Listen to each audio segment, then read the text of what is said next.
Hello everyone, welcome back to my spoken English class. അപ്പൊ ഇന്നത്തെ topic എന്ന് പറയുന്നത് നമ്മൾ ഡെയിലി സംസാരിക്കുന്ന അതേ മെത്തേഡ് യൂസ് ചെയ്തിട്ടാണ് നമ്മൾ ഇന്ന് ടോപ്പിക് ഡിസ്കസ് ചെയ്യുന്നത്. അതായത് ഇപ്പോൾ നമ്മൾ കുറച്ച് ലെങ്ത് ഉള്ള സെന്റൻസ് ആണ്, പക്ഷേ നമുക്ക് വളരെ സിമ്പിൾ ആയിട്ട് തന്നെ പറയാനായിട്ട് പറ്റും. അപ്പോൾ ഫസ്റ്റ് സെന്റൻസ് ഇതാണ്: ഞാൻ ഇന്നലെ പുറത്തു പോകുമ്പോൾ അവനെ കണ്ടു, പക്ഷെ സംസാരിക്കാൻ കഴിഞ്ഞില്ല, കാരണം ഞാൻ ബിസി ആയിരുന്നു.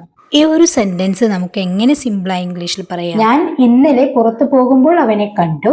I saw him when I went out yesterday. ഞാൻ ഇന്നലെ പുറത്തു പോകുമ്പോൾ അവനെ കണ്ടു. But I couldn't talk to him. പക്ഷെ എനിക്ക് അവനോട് സംസാരിക്കാൻ കഴിഞ്ഞില്ല. ബിക്കോസ് അതിന് കാരണം എന്താ? I was busy. I saw him when I went out yesterday, but I couldn't talk to him because I was busy. Okay.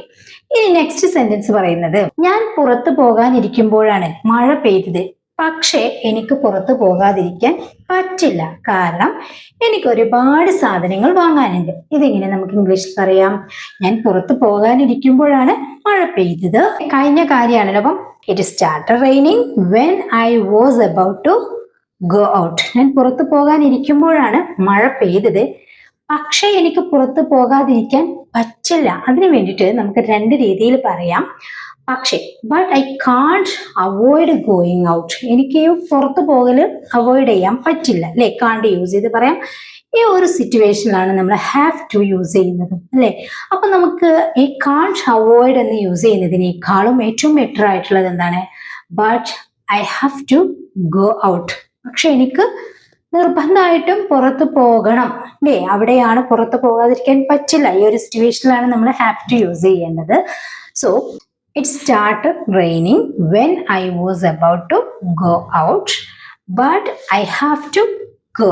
ഇങ്ങനെയും പറയാം. അല്ലെങ്കിൽ but I can't avoid going out എന്ന് വേണമെങ്കിലും പറയാം കേട്ടോ. ബിക്കോസ് കാരണം എന്താണ്?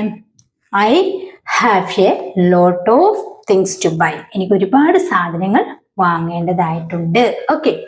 എനിക്ക് ക്ഷീണം തോന്നിയിരുന്നെങ്കിലും എനിക്ക് ഒരുപാട് സാധനങ്ങൾ വാങ്ങേണ്ടതിനാൽ അല്ലെങ്കിൽ വാങ്ങാനുണ്ടായതിനാൽ എനിക്ക് മാർക്കറ്റിലേക്ക് പോകേണ്ടി വന്നു. ഇതെങ്ങനെ പറയാം? എനിക്ക് ക്ഷീണമൊക്കെ ഉണ്ട്, എങ്കിലും ഒരുപാട് സാധനങ്ങൾ വാങ്ങേണ്ടതിനാൽ എനിക്ക് മാർക്കറ്റിലേക്ക് പോകേണ്ടി വന്നു. ഇവിടെ നമുക്ക് ക്ഷീണം ഉണ്ടായിട്ടും എന്നുള്ളതാണ്. അപ്പം even though I was feeling tired, I had to go to the market because there were many things I needed to buy. അപ്പോൾ എനിക്ക് ഒരുപാട് സാധനങ്ങൾ വാങ്ങേണ്ടതിനാൽ എനിക്ക് ക്ഷീണമുണ്ടായിട്ടും എനിക്ക് മാർക്കറ്റിലേക്ക് പോകേണ്ടി വന്നു എന്നാണ്. അപ്പൊ എങ്ങനെ പറയാം? Even though I was feeling tired, I had to go to the market because there were many things I needed to buy. ഞാൻ ബസ് സ്റ്റോപ്പിൽ എത്തിയപ്പോഴേക്കും ബസ് പോയിരുന്നു, അതിനാൽ അടുത്ത ബസ്സിനായി കാത്തിരിക്കേണ്ടി വന്നു. ഞാൻ ബസ് സ്റ്റോപ്പിൽ എത്തിയപ്പോഴേക്കും ബസ് പോയിരുന്നു, അതിനാൽ അടുത്ത ബസ്സിനായി കാത്തിരിക്കേണ്ടി വന്നു. എങ്ങനെ പറയും? By the time I reached the bus stop. ഞാൻ ബസ് സ്റ്റോപ്പിൽ എത്തിയപ്പോഴേക്കും, നമ്മൾ പഠിച്ചിട്ടുണ്ട് അല്ലെ, the bus had already left. Bus പോയി. So I had to wait for the next one. By the time I reached the bus stop, the bus had already left.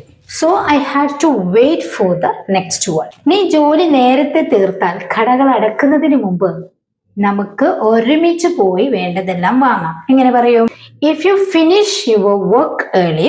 ഇനി എന്റെ ജോലി നേരത്തെ തീർത്താൽ we can go out together. നമുക്ക് ഒരുമിച്ച് പോയി and buy everything we need before the shop close. ഞാൻ വീട് വൃത്തിയാക്കി കഴിഞ്ഞപ്പോഴേക്കും മീൻ മുറിക്കാനും ചോറ് വെക്കാനും വൈകി. ഞാൻ വീട് വൃത്തിയാക്കി കഴിഞ്ഞപ്പോഴേക്കും മീൻ വൃത്തിയാക്കാനും ചോറ് വെക്കാനും വൈകി. എങ്ങനെ പറയാം? ഇവിടെയും ബൈ ദ ടൈം ആണ് നമ്മൾ യൂസ് ചെയ്യേണ്ടത്. By the time I finished cleaning the house, it was already light to cut the fish and cook the rice. Okay. By the time I finished cleaning the house, it was already late to cut the fish and cook the rice. ഞാൻ രാവിലെ എഴുന്നേറ്റ് breakfast ഉണ്ടാക്കുന്നതിനിടയിൽ കുട്ടികളുടെ lunch ബോക്സും റെഡിയാക്കി ഫോണിലെ മെസ്സേജും നോക്കി. ഇങ്ങനെ പറയും: ഞാൻ രാവിലെ എഴുന്നേറ്റ് ബ്രേക്ക്ഫാസ്റ്റ് ഉണ്ടാക്കുന്നതിനിടയിൽ, ബ്രേക്ക്ഫാസ്റ്റ് ഉണ്ടാക്കുന്ന സമയത്ത് കുട്ടികളുടെ ലഞ്ച് ബോക്സും റെഡിയാക്കി, അതുപോലെ തന്നെ എന്തും ചെയ്തു? ഫോണിലെ മെസ്സേജും നോക്കി. I got up in the morning and while I was making breakfast. I also packed the children's lunch boxes and checked the message on my phone. എന്റെ റൂം ഞാൻ ഒരുപാട് തവണ ക്ലീൻ ചെയ്തു, പക്ഷെ തുണികൾ ഇനിയും മടക്കാനുണ്ട്. എങ്ങനെ പറയാം? ഇവിടെ ക്ലീൻ ചെയ്തു അല്ലെങ്കിൽ ക്ലീൻ ചെയ്തിട്ടുണ്ടെന്ന് പറയുമ്പോൾ നമുക്ക് ഐ ഹാവ് യൂസ് ചെയ്ത് പറയാം. I have cleaned my room many times. I have cleaned my room many times. ഞാൻ എൻ്റെ റൂം ഒരുപാട് തവണ ക്ലീൻ ചെയ്തിട്ടുണ്ട്. But I still have to fold all the clothes. ഞാൻ എൻ്റെ റൂം വൃത്തിയാക്കിക്കൊണ്ടിരിക്കുകയാണ്, പക്ഷെ ഇനിയും ഒരു കൂമ്പാരം തുണികൾ മടക്കാനുണ്ട്. എന്നിങ്ങനെ പറയാ, ഞാൻ എൻ്റെ റൂം വൃത്തിയാക്കിക്കൊണ്ടിരിക്കുകയാണ്, പക്ഷേ ഇനിയും ഒരു കൂമ്പാരം തുണികൾ മടക്കാനുണ്ട്. പഠിച്ചിട്ടുണ്ട് ഒരു കാര്യം ഇങ്ങനെ ചെയ്തുകൊണ്ടിരിക്കുകയാണെന്ന് പറയാൻ വേണ്ടിട്ട്. I have been cleaning my room. ഞാൻ എൻ്റെ റൂം ക്ലീൻ ചെയ്തുകൊണ്ടിരിക്കുകയാണ്. But I still have a pile. എന്താ പൈല്? കൂമ്പാരം അല്ലെ? Pile a clothes fold. പക്ഷെ ഇനിയും ഒരു കൂമ്പാരം തുണികൾ മടക്കാനുണ്ട്. Okay, I have been cleaning my room but I still have a pile of clothes fold. Okay, അപ്പോ ഇത്രയും വലിയ സെന്റൻസ് നമ്മൾ ഡിസ്കസ് ചെയ്തല്ലോ. നമ്മൾ ഡെയിലി ലൈഫിലുള്ള സെന്റൻസ് ആണ് കേട്ടോ. നിങ്ങളും ഇതുപോലെ തന്നെ ഒന്ന് ക്രിയേറ്റ് ചെയ്യാനായിട്ട് ശ്രമിക്കുക. നിങ്ങൾക്കൊരു ക്വസ്റ്റ്യൻ തരാം. ഞാൻ രാവിലെ എഴുന്നേറ്റ് ഫോൺ ചെക്ക് ചെയ്യാറുണ്ട്. ഞാൻ രാവിലെ എഴുന്നേറ്റ് ഫോൺ ചെക്ക് ചെയ്യാറുണ്ട്. ഇതിന്റെ ഒരു പതിവാണല്ലോ. എങ്ങനെ പറയുമെന്ന് താഴെ കമന്റ് ചെയ്യുക കേട്ടോ. അപ്പൊ ഈ വീഡിയോ നിങ്ങൾക്ക് യൂസ്ഫുൾ ആയിട്ടുണ്ടെങ്കിൽ ലൈക്ക് ചെയ്യുക, ഷെയർ ചെയ്യുക. ചാനൽ സബ്സ്ക്രൈബ് ചെയ്തിട്ടില്ലെങ്കിൽ മസ്റ്റ് ആയിട്ടും ചാനൽ ഒന്ന് സബ്സ്ക്രൈബ് ചെയ്ത് ബെല്ലൈക്കണം ഓൺ ഓപ്ഷൻ ഒന്ന് ക്ലിക്ക് ചെയ്ത് വെക്കുക. നിങ്ങളുടെ അഭിപ്രായം താഴെ കമന്റ് ചെയ്യുക. Okay, thank you.